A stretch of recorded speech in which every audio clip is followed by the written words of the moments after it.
Hello, everybody, and welcome to the War Room for this weekend's event, Korean Zombie against Frankie Edgar in Busan, South Korea.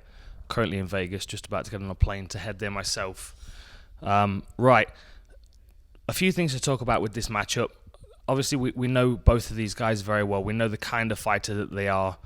I feel like Chan Sung Jung, Korean Zombie, he works better off people bringing the fight to him, being reactive. I think back to the first time he fought Leonard Garcia back in WEC. If you haven't watched that fight, go and watch it.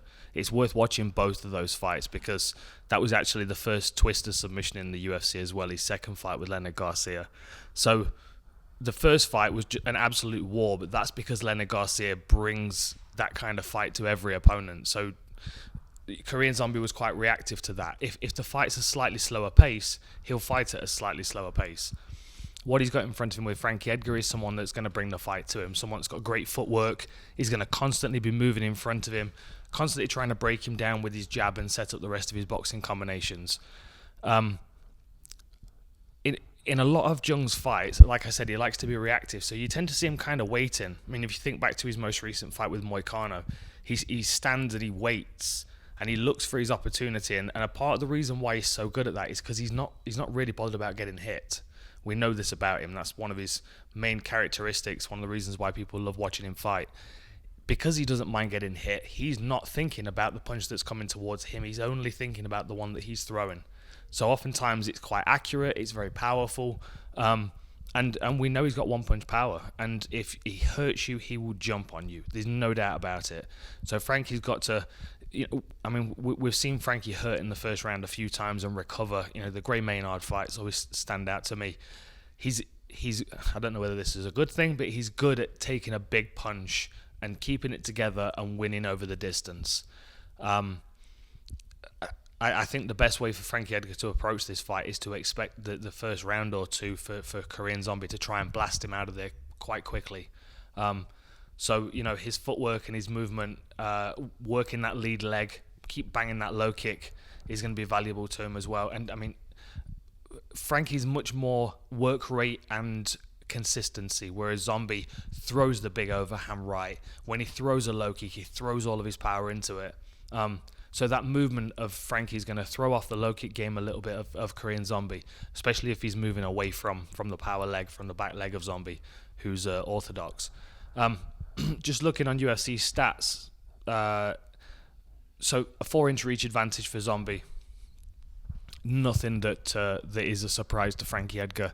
He's always got a reach disadvantage with his opponents. That's why obviously he's on his way down to bantamweight.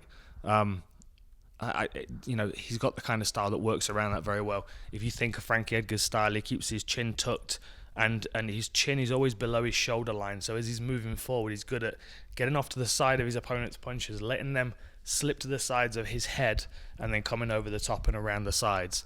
And the benefit in him being shorter and having a shorter reach is that it also allows him to get in close to the body lock.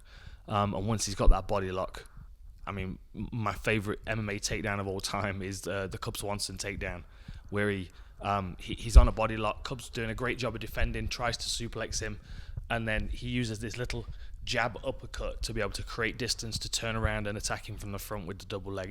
It's a beautiful takedown, as you've just seen on the screen, because one of the Raptors have painted it for us. So I expect Frankie Edgar to be trying to stitch the boxing wrestling game together and trying to keep that pace quite high on Korean Zombie. The stats also support that as well. So strikes landed per minute, Zombie's slightly higher. Accuracy is exactly the same at 39%. Frankie Edgar's got slightly better strike defense. He's got 69% as opposed to 60% for Zombie. That's mainly because his movement. He's not there to be hit quite as much as Zombie. The stats where it comes to grappling is very interesting though. So average takedowns per 15 minutes. The Korean Zombie's got 0.8, which is quite low compared to Frankie, who's at 2.3. So Frankie's putting a pace on his opponents with wrestling as well. Not as many submission attempts from Frankie, but he's more of a ground and pound fighter as well. Really likes to stack over his opponents and ground and pound, try and work around them and expose weaknesses where they can't see the strikes coming. Really effective ground and pound. And Korean Zombie's the kind of guy that doesn't mind taking shots. So there'll be scrambles, there'll be wild movements. I'm expecting a real fun fight. I'm really looking forward to being Octagon side for this one. Anyway, enjoy the fights. Make sure you tune in, and we'll see you there.